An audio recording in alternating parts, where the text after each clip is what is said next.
Hello, welcome to F22, where we bring all things photography into focus. I'm Zach Hodges, and today we are super privileged to have Simrah Farrukh on the show. Simrah is an American Pakistani photographer based in San Francisco, and she's been shooting for over a decade. And in that time, she's amassed a really amazing client list, including Vogue India, Netflix, Disney, and the New York Times, and I'm leaving out a bunch of others.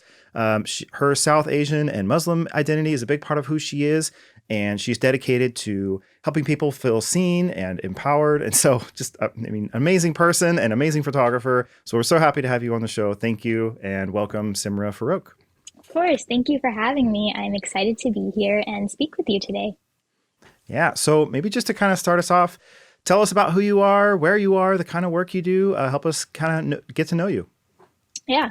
So I am a Pakistani American photographer based in the Bay Area, and I've been doing photography for over a decade since I was a young teenager. And throughout that journey, I have really just found my voice in this world and what message I want to bring to the table. Yeah. Currently, I am doing some. Currently, I am working with a few like small fashion sustainable brands that I really Mm, enjoy, and it's kind of like the direction I'm going in while bringing like an cool. artful lens to the overall picture.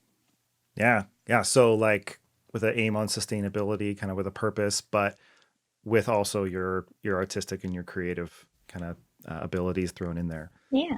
That's great. So maybe kind of tell us the story of how you got started. I mean, you clearly didn't just start off shooting for some of these big clients. You know, how did you start? What's the story there? And how did you end up to where you are now?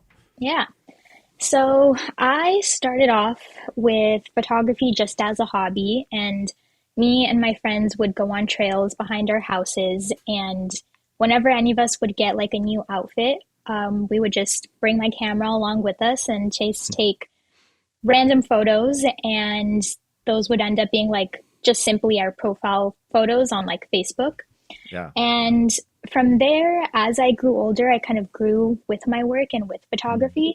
So when it came time to applying to colleges, I nothing else made sense except for photography. So I right. decided to pursue that as a career.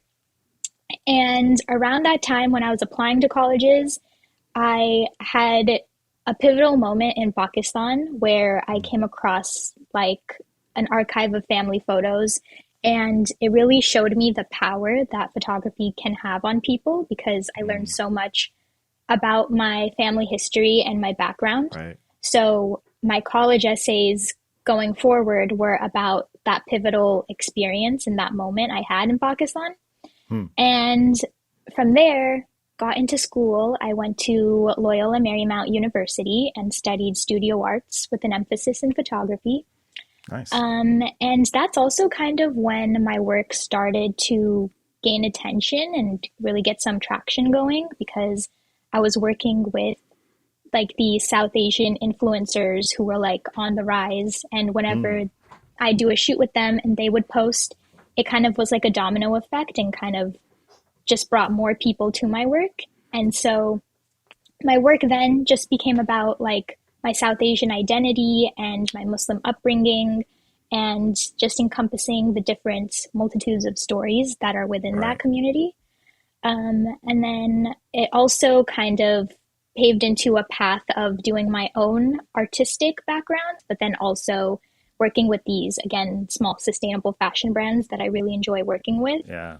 And so, with those two kind of paths, I've just found like that's kind of what aligns with my voice and my values most as an artist. So, Hmm. yeah. So, sound like a lot of it started for you at school Mm-hmm. and the connections that you made there, and then that kind of led to you sort of finding the sort of niche that you like. And has it just been sort of like relationships, and one thing leads to another, or um, how has your business, your career grown Mm-hmm. in that way? Yeah. I would say that a lot of my bigger clients have found me because of the personal work that I was creating. Hmm. And it's something that I've heard a lot of in the industry is that clients will find you based on your personal work because it kind of shows where your passions are, and it shows more of like when you're doing something for money, then you're kind Mm, of doing it for money. But when you're yeah. putting out personal work, it's coming directly like from the core of who you are and from your heart. Wow. So, and that's kind of like you can tell the results are more beautiful when it's just coming out from you and not for the sake of like survival. So, Right. Yeah. it was through like personal work and just constantly posting like on my Instagram and on VSCO and just showing the work that I was really passionate about creating. And then people started to like find that potential within me to create work for their brands through my Right. lens.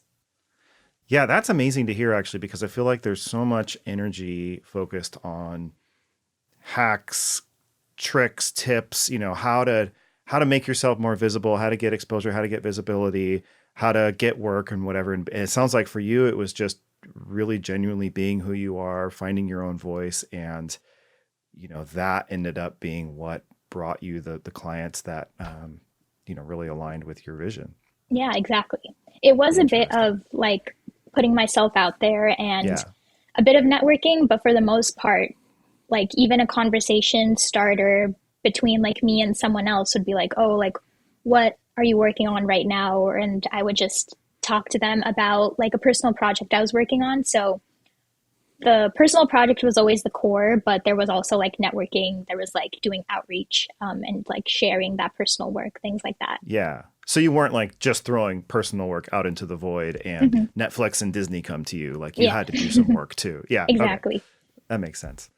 That's interesting. Okay. So I do have kind of a maybe hot take question for you. Uh, a lot of people, talk about going to art school. I certainly thought about it when I was younger. In hindsight, I mean, it sounds like that was a big part of your story. Is that something that you would have done again? Would you recommend somebody go to art school, or do you feel like, actually, I could have gotten all this just teaching myself and not spend all that money? I would say that it kind of depends on what you're doing. So, in terms of photography, I went to a school, like I majored in studio arts, but I went to just a general school that wasn't specific to art.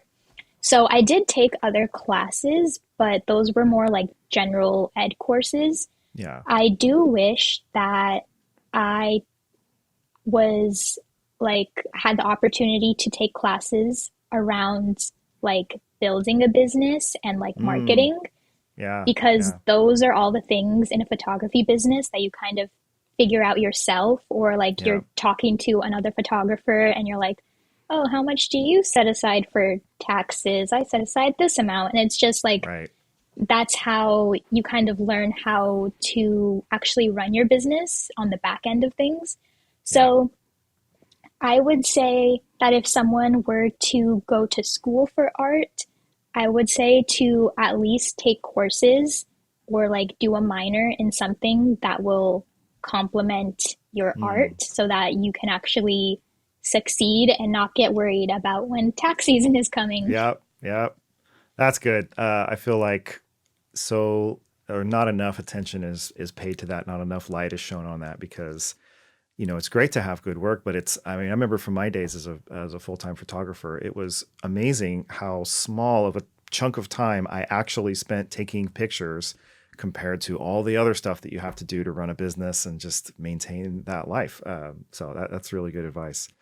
I want to talk a little bit about this Pakistan project that you've been working on because it's really fascinating. And I'm not even going to try to set it up. I just would rather you explain it and then we can go from there. Yeah. So, as I had mentioned earlier, I had a pivotal moment in Pakistan, and that was around like 10 years ago when I was applying to colleges. And so, this was me coming back to Pakistan after 10 years. It was for like a family wedding, but because it was going to be my first time back in 10 years or 9 years, I really wanted it to be, well, I didn't have really expectations for it, but I knew that I wanted to like create work there Mm, because the last time I was there, I had such a big moment that I kind of wanted to see Yeah, what this trip would entail for me. of course. So I got to Pakistan, and the socioeconomic culture and state of the country right now isn't the best. So there were a lot of challenges when it came to how I could create work. I would have loved to just go on the streets of Pakistan and take my Sony camera with me and just take Yeah. photos. And while it could have been okay if I was with a cousin who really knows the areas really well, it still was a little bit risky, Hmm. um, because there's just been an increase in crimes and an increase of snatching phones and cameras Yeah. and expensive items. So that kind of threw out a lot of ideas for me, and I kind of had to get creative with the Hmm. resources and situation and just circumstances that I was in. So my next bet was to just take my phone with me, Hmm. but it was also a bit risky to just bring my phone out with me. I actually had two phones in Pakistan. One was it wasn't a burner phone, but it was just more of a cheaper phone so that I Yeah. can Yeah. at least call people if I needed to. So I had two phones with me, one my iPhone, and I would pull out my iPhone to take pictures. And there were a lot of times where I was just in a car traveling because I was doing a lot of shopping for the family wedding, and we were just going to different stores and halls and things like that. So a lot of my time was spent in a car. So Hmm. as I was in the car, I would just be looking out the window, and there'd be so many interesting scenes that I would just notice, but they were going by really quickly. But Hmm. then there Yeah. were moments where we were just stuck in traffic and the cars were at a complete stop. And in those moments, it was a bit trickier to pull out your phone because Hmm. in when your car is just stopped and someone sees that you have a phone, they could instantly just come up to you, knock on your window, and hold a gun to you and Whoa. snatch your phone. And if you don't, then bad things. But Jeez. so it was just kind of a Yeah. risky situation, and I had to just become more discreet about it. And I Hmm. also felt that just as a woman, I was already in the public eye a bit. So Yeah. Yeah. it was a situation where I had to get really creative. So my solution and idea was to just pull out my phone, very discreetly with the camera on, with the video recording, and just put it out the window and take a video, and then I would scrub through that video later and just take screenshots of all the interesting things I really saw. Hmm. And so I edited those screenshots, and those screenshots ended up becoming part of a series of work which I called Karachi in Motion. Hmm. Karachi was the city that I was visiting, and a lot of people in Karachi use motorbikes as transportation because the city isn't built too well. So a lot of the streets are packed and jammed, and a motorbike is just the most accessible way to get to places Right. really quickly. So that's kind of what originally inspired me to just pull out my phone because I noticed such a pattern of the motorbikes, and I was Yeah. intrigued because in the States, motorbikes or motorcycles are more of a luxury item, whereas in Hmm. Pakistan, motorbikes are a necessity and it's Right. everyone has them. So Interesting. that's kind of how the series came about. And I called it Karachi in Motion because I was in a car. And also, the images have a bit of a blur to them because when I Yeah. was recording the video, the frames per second was, I don't know too much about video, but the frames per second was in a way in such that I could get blurred Yeah. screenshots. Yeah. Wow. Okay, so one of the things that's coming to my mind is just the many photo trips that I've taken, and almost kind of like the disappointment that I've experienced before. I mean, it sounds like, this was like a pivotal, huge life trip with so much meaning. You certainly must have had quite a bit of like expectations and hopes built up in your mind. And then you get there and it sounds like, that just none of that was possible. And I love how you improvised, but I'm just curious, like, was there kind of a moment of disappointment like that? And how did you kind of deal with your own, um, unmet expectations and be able to pivot like that? I think it's really amazing. Yeah. Yeah, I think I was disappointed very slightly that maybe the trip didn't come back or didn't come out the way I would have liked to in terms of like taking photos. Yeah. Um, and then, that little voice in my head was like, well, if I don't get any images, then how am I going to pitch this to like a Right. publication and how am I going to be Mhm. able to grow my business? So it was like all like that, but kind of just like shut that voice down in my head and, was like, the main reason I'm here in Pakistan isn't actually to take photos, it's to like be with family again that I haven't Right. seen in Right. 9 years. So again, just going back to like the core of who I am and back to my heart and just grounding myself a little bit. Yeah. Um, and That's good. then just kind of honestly pushing that voice out and just asking myself, like, okay, well, focusing on the problem isn't going to like fix it. So what else can I do to, Yeah. um, you know, get what I want, but at the same time, like adapt to my circumstances. So, Yeah. yeah, that's kind of just when I was like, I'm just going to record a video. And in recording a video and taking a screenshot, I there was a bit of like another voice in my head was like, is this fake of me to do as a Mm, photographer to take a screenshot of a video? And is that actually a photograph? And is it actually an mm, image? And so it was also kind of a learning moment where I was like challenging the mm-hmm, ways that I mm-hmm. once believed and like just learning a new experience. Yeah, I mean that is a super relevant question right Yeah. now. What is a photo? Yeah. Certainly more in the AI space, we're thinking about that. But I mean, it sounds like you landed on a screen grab from a video is definitely a photo. Is that how you feel? I think so. I would say that if you took the video too and you capture like a screenshot from it, then I feel like that's a way of image making because at the end of the day, it is an image. So, Hmm. like, photography doesn't have like a very like specific definition where it's like you have to take a Sony A7i with this lens and you have to press the button for it to be Right, right. an image or a photograph. Yeah. Yeah, that's great. I mean, very much mirrors my own feelings. Been thinking about this a lot, just with all the conversations going around with AI. And I don't remember the exact wording, but Apple came out with a statement about this pretty recently, and I liked what they said. It was basically like a photo is something that really happened. It's a moment in time, and I think that's been true for the whole life of photography. It's kind of the difference between painting and photography. Painting can be very realistic, but it's not, actually the light that actually hit the thing from the actual time. It's like I like how John Berger put it, like it's a photograph's quote from reality. And I think there's something to that. And, whether it's a series, a video is just a series of photos basically being played in time. And if you pull one of those out and present it as a photo, it's no less a moment in time that's being captured. Mhm. And I think so much of it depends on what's being transmitted, what's being, what your intent is, your heart, and what's being communicated, and then what the viewer gets.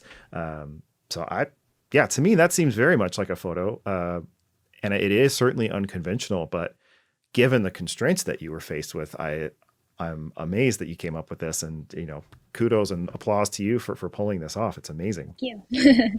So, this is a wonderful story. How are you gonna, how do you, both as a storyteller and practically, how do you take all of that and distill it down to something that's like actually consumable? You mentioned that you're maybe going to be pitching it as a story. How do you go about that? What's the process there? Yeah. So when I did take the screenshots, I immediately like went to the VSCO app actually to edit the photos. Um, because I wanted to, I think the video kind of like diluted the colors a bit, and these Yeah. stories, I was like documenting these little snippets of like little blurs that I saw on my car ride. And just every single corner of the street of Pakistan had such a story to it. Like there's Mm, street vendors, there's people selling items, there's markets and just different stores, there's different lights. Karachi is called the right. city of lights. So I really wanted to bring out like the lushness of these stories through color. So I used it on VSCO, and I Love that. edited all I edited all the images on VSCO.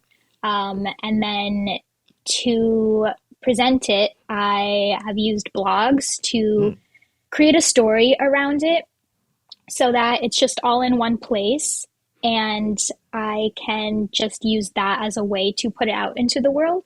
yeah. Like when it came to pitching,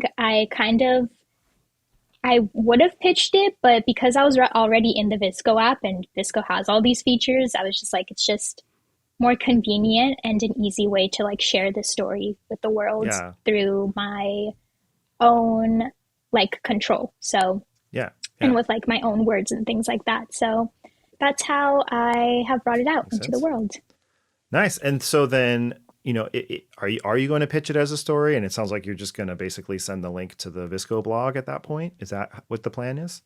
I think so. I think at this point, I wouldn't pitch it anywhere else. I think it's something that I could probably continue in some way, whether it's me going back to Pakistan or not. So, just continuing to add to the series and just keeping it all in one spot, I feel Yeah. like is the best way for it to live. Great. Wow. Wow. Thank you. I mean, this is incredible. And if you're watching this, do go check out Simra's blog. We'll link to it in the show description here, but it's beautiful. Please go look at that. It's wonderful. We'll probably show a few clips of that here as well. Um, so, you faced a lot of challenges in doing this. And I guess I'm just kind of curious from your perspective, and this could just be broadly or for yourself personally, but, what do you think is the hardest thing about being a photographer for you?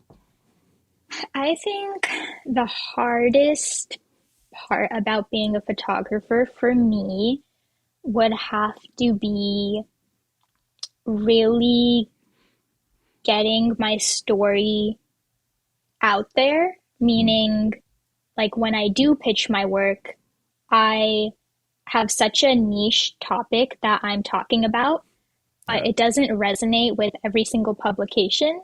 Mm, Being Pakistani and being Muslim, a lot of our stories currently aren't shared. And mm, so a lot of people aren't interested in it in some ways. So it's really hard to pitch myself, mm, and pitch my work and really like fight for my work in that way.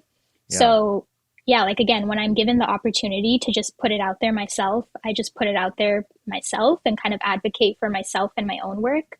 Yeah. But yeah, I think it's really about that. And I think just as myself as a photographer, I like to really amplify like other voices who are facing like the same challenges and Yeah. really just supporting their work as well. Um, yeah. So, I mean, it sounds like it's a challenge, but you have kind of been learning and pushing and, I guess, any tips for other people that are kind of facing those sort of challenges or anything that you've learned that you would, want to pass along?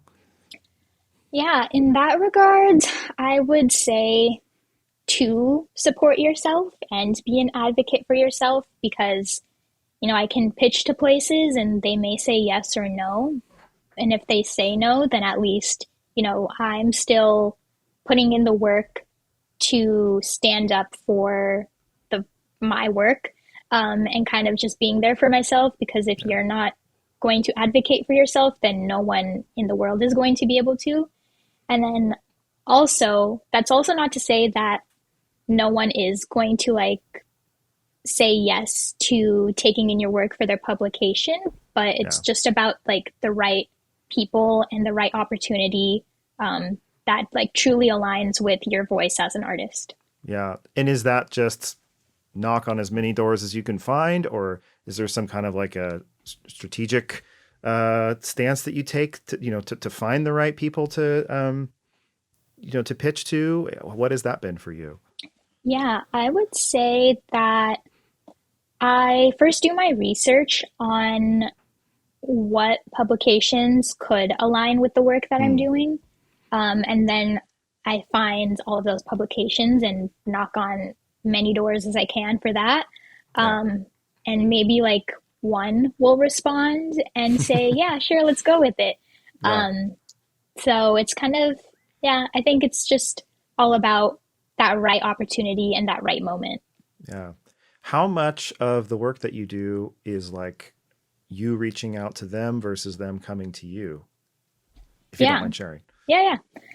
I would say that maybe like 80% of my work probably has been from like my client work has been from people reaching out to me.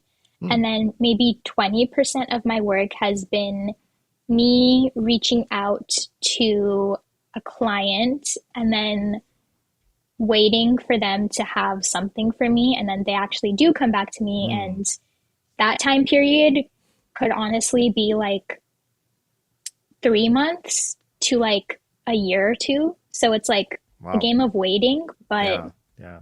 like, yeah, again, when the right opportunity is there for you, then it'll come at like the perfect moment. Yeah. So it's like you're building relationships Mhm. and getting into people's minds. And then when that right opportunity comes, they think of you, they get back to you. Um, Yeah. so it's not like, you just call a bunch of people and start work and that's that. Mhm. It probably takes a while.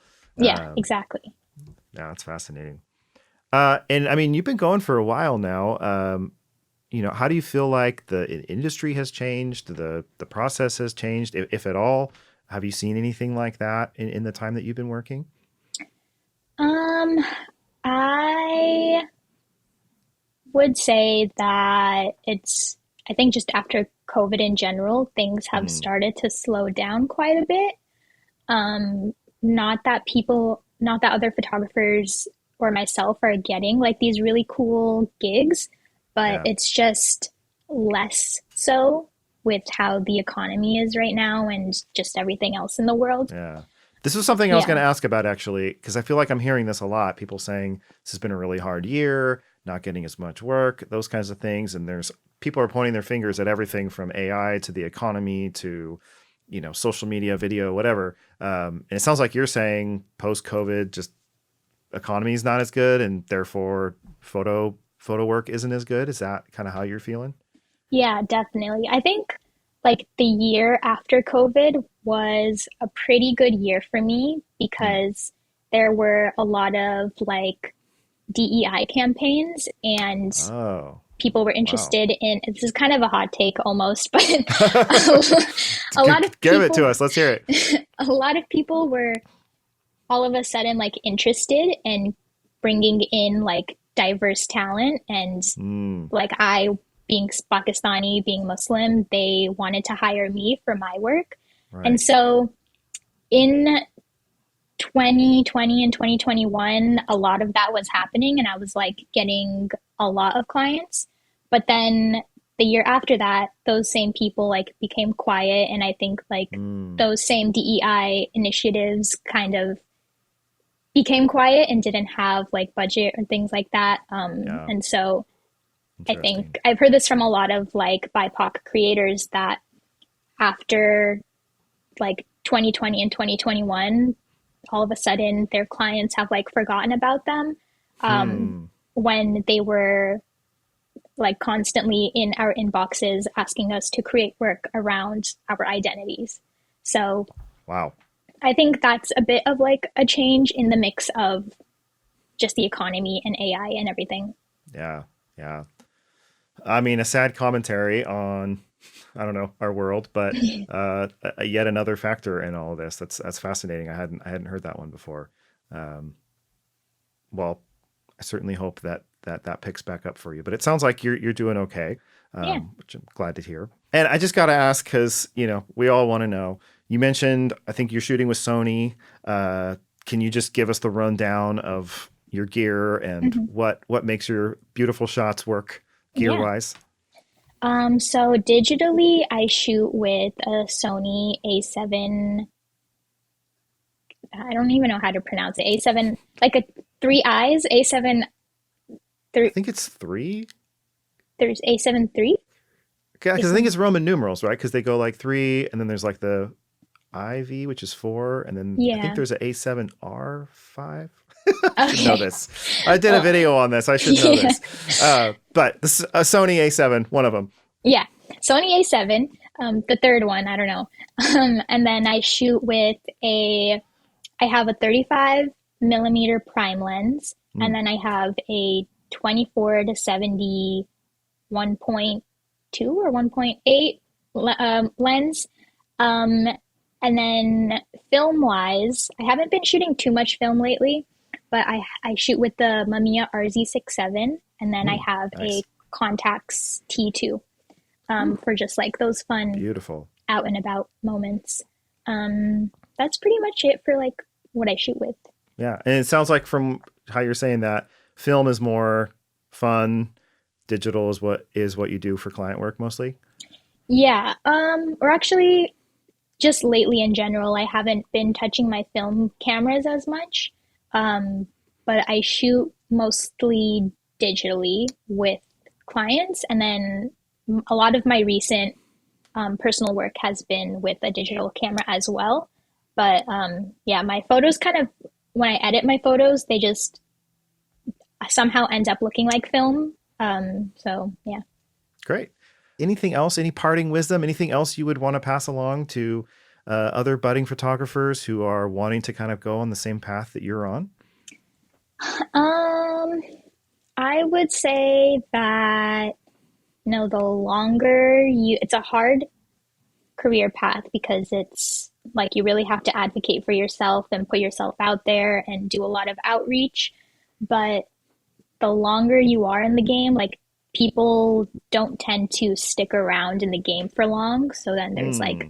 less competition. So to just keep Interesting. like persevering and keep going in the game. I know a lot of Yeah. people say that, but it's actually kind of true. Like the longer you are in the game, then the more work you're producing and putting out there, and like someone's Yeah. going to see it and reach out to you. So So you're just going to outlast them all. yeah. Nice. I mean, I actually saw somebody say something to the effect of like, everybody's so concerned about being super unique and different, and just being good and showing up and being consistent is enough. And Hmm. it sounds like you would add to that and continuing to do that for a long period of time. I think that's wonderful advice because I think so many people feel like they're not good enough, they're not special, they're not, whoever their hero is that seems unachievable to them. And just that advice of just keep going, keep at it, don't leave, and there's a place for you, and if you stick around, I think that's super encouraging. So thank you, Simra. All right. Well, this has been an incredible interview. Thank you so much, Simra. We Thank you. will link to your work and your VSCO and your blog and all those things in the show notes, and we'll catch you soon. Thank you Cool. all. Thank you.